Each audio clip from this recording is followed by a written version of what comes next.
Hello guys, welcome to back our channel Amit house plan. ଭାବୁଛି ଆପଣ ସମସ୍ତେ ଭଲରେ ଥିବେ। ତାହେଲେ ଚାଲନ୍ତୁ ଗୋଟିଏ ଲୋ କଷ୍ଟର ହାଉସ୍ ପ୍ଲାନ୍ କରିବା। ଆପଣଙ୍କର ହାଉସ୍ଟିର ଲେନ୍ଥ ରହିବ 24 ଫିଟ୍ ଆଉ ବ୍ରେଥ୍ ରହିବ 24 ଫିଟ୍। ଟୋଟାଲ୍ 576 ସ୍କୋୟାର ଫିଟ୍ର ରହିବ। ଘରଟି ମେ ବି 6 ଲାଖ କଷ୍ଟ ପାଖାପାଖି ରହିବ। ଲେନ୍ଥ ଆପଣଙ୍କର ରହିବ 24 ଫିଟ୍ ଆଉ ବ୍ରେଥ୍ ବି ରହିବ 24 ଫିଟ୍। ଘରଟି ଆମର ସ୍କୋୟାର ଡିଜାଇନ୍ର ରହିବ ଆଉ ପୂର୍ବ ଫେସ୍ ରହିବ। ଏବେ ଆମେ ଘରକୁ ଡୋର୍ ପ୍ରୋଭାଇଡ଼ କରିବା। ଇଏ ରହିଲା ବେଡ଼ରୁମ୍ର ଡୋର୍ 1, ବେଡ଼ରୁମ୍ 2, ଡୋର୍ 2, ଇଏ ଲାଟ୍ ପ୍ଲସ୍ ବାଥ୍ ଡୋର୍ 3 ଆଉ ଇଏ ଆପଣଙ୍କର କିଚେନ୍ର ଡୋର୍ ରହିବ ଡୋର୍ 4।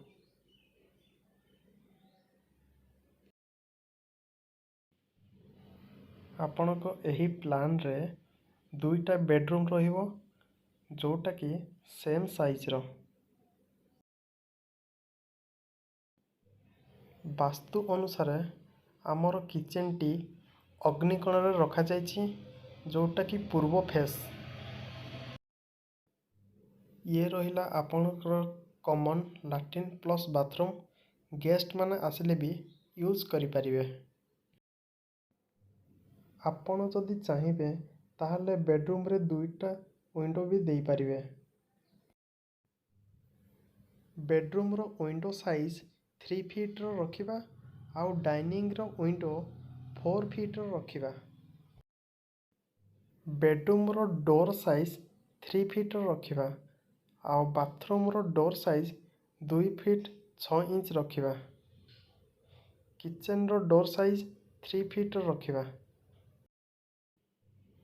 ଘରର ଏଣ୍ଟ୍ରାନ୍ସ ପୂର୍ବ ଫେସ୍ର ରହିବ ଆଉ ଡୋର୍ ସାଇଜ୍ 4 ଫିଟ୍ ରହିବ।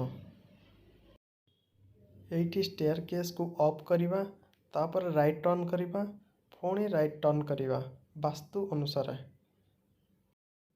ଲ୍ୟାଣ୍ଡିଂ ଆପଣଙ୍କର 3 ଫୁଟ୍ ଚଉଡ଼ା ରହିବ। ବେଡ଼ରୁମ୍ର ସାଇଜ୍ ରଖିବା ଆମେ 10x11।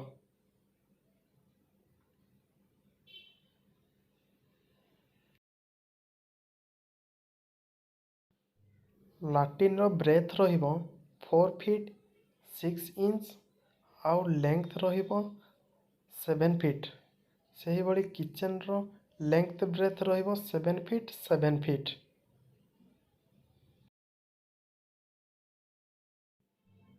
ଡାଇନିଂର ଲେନ୍ଥ ହେଲା 15 ଫିଟ୍ ଆଉ ବ୍ରେଥ୍ ହେଲା 12 ଫିଟ୍।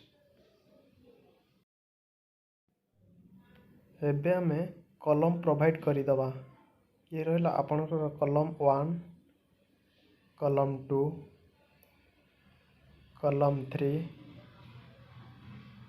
କଲମ୍ 4, କଲମ୍ 5, କଲମ୍ 6, କଲମ୍ 7, କଲମ୍ 8, ଲାଷ୍ଟ କଲମ୍ 9।